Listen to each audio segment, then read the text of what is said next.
Let me tell you a little story. Not a personal story as in my own story, but somebody I met. I was talking about this one time in the khutbah of Jumu'ah, Friday khutbah in a community in the States. Afterwards, a brother, he came up to me. And you know, sometimes people just have that look in their eye. They have that look in their eyes like they have a story to tell. He had that look.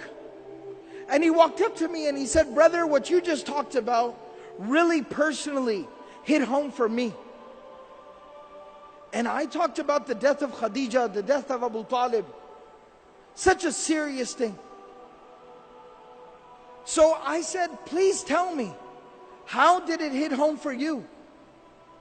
I sat him down, I said, please tell me your story. He said, brother, today was the first day that I prayed in a year. I grew up in a Muslim home. I was born in a Muslim family. I was very practicing for most of my life, praying 5 times a day. But today is the first time I have prayed in a year. I said, what happened? He said, about a year ago, my life was picture perfect.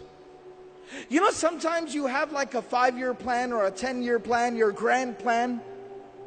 And you know, when everything is falling into place, your plan is working out, everything is going according to plan. He said, I was in that part of my life. I was nearing the age of 30. I had gone through college and medical school, working 2 jobs on the side. I had gotten married during that time, found the woman of my dreams, the love of my life. We had 2 beautiful small babies, children, 2 small children. I was in my medical residency, working 16 hours a day. And we were living in a small, tiny little apartment, not in a very good part of town. We had 1 car that was broken down. It kept breaking down every other day. It was very difficult. We were barely getting by. Years and years and years we got through, some way, somehow. I was now nearing the end of my medical residency. So I was starting to get offers from clinics and hospitals and doctors and groups.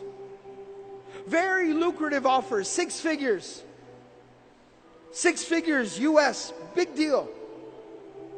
And things were starting to work out. I had not one but multiple offers on my desk.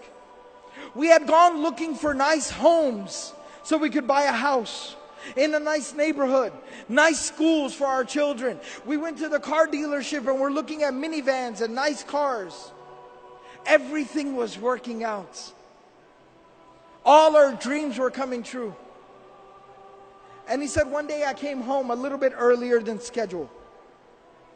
I walk into my house. I said, Salamu alaikum, practicing family. I said, Salamu alaikum, as the sunnah is. And nobody responded. I looked at the time, and it was usually the time my wife would put the kids down for a nap, their afternoon nap, and she would take a nap with them as well. So I said, let them sleep.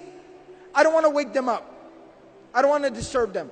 So I went, I got some food, I sat down with my books, did some study, answered some emails. After a while, you know when kids, they wake up and they start to kind of fuss and make noise? I heard the kids from the room. The younger one was crying, the older one was talking, I could hear them. I got very excited, as a father does. Let me go, they're awake. It's fun time, family time. So I go to the room and I walked in and my kids are sitting on the bed next to my wife. And my wife is laying there between them, motionless, still, not responding, not reacting. And it looked wrong. Being a doctor, I jumped right in and I checked her and she had been dead. Not now, but for like an hour. She was cold, she was gone. Just like that. He said, brother, at that moment, my life, it fell apart. I lost the love of my life. My children lost their mother. And I lost my faith, my iman. He said, the next 24 hours were a blur. Janazah, tadfeen, the burial, it went by. I didn't even realize what was going on. After that 24 hours ended and we buried her, I went to my room and I locked myself in my room, and I did not come out of my room for days. I kept the lights off and I just laid in my room and stared at the ceiling. I did not hold my own children in my own hands for the next few days. My mother and my brother were taking care of my babies. I didn't know what I was supposed to do. After a few days, I crawled out of bed. I reconnected with my children.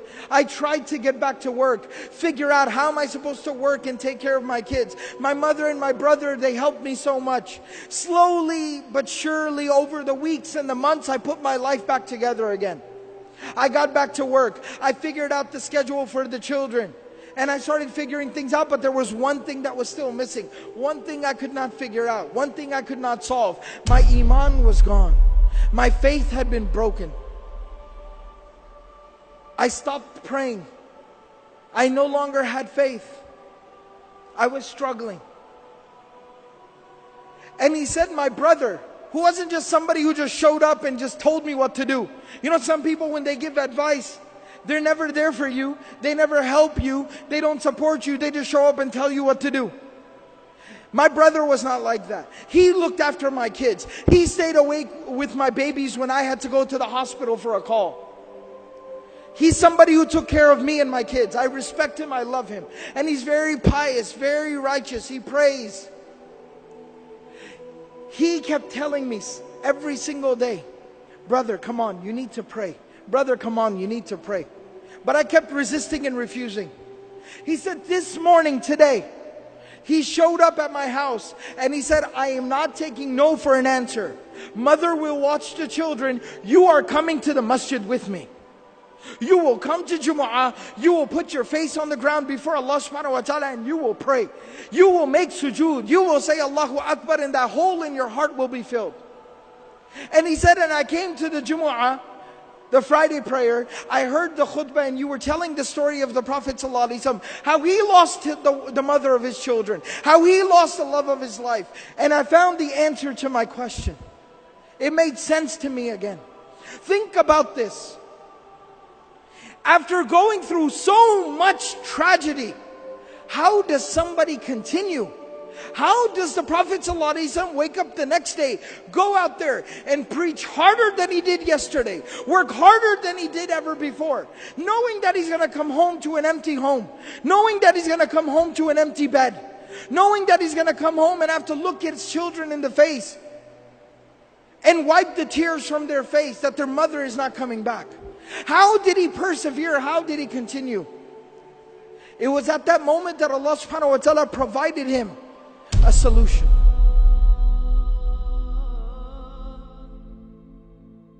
Allah subhanahu wa ta'ala took him on the most miraculous journey any human being has ever experienced.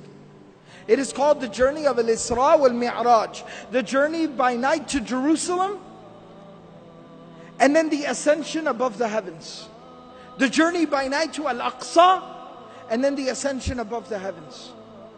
And there he got closer to Allah subhanahu wa ta'ala than any creation of Allah has ever gotten. Even Jibreel alayhi salam stopped at Sidratul Muntaha and he said that you are to go forward from here. And there Allah subhanahu wa ta'ala gave the Prophet sallallahu alayhi wasallam a gift. And that gift was the 5 times daily prayer. And Allah subhanahu wa ta'ala told the Prophet sallallahu alayhi wasallam, difficulties will come. Adversity will knock your door. Tragedies will befall you. But every single time you fall, stand back up and say Allahu Akbar. Every single time you deal with a difficulty, say Allahu Akbar. Salah will heal your wounds. It'll solve your problems. It'll ease your difficulties.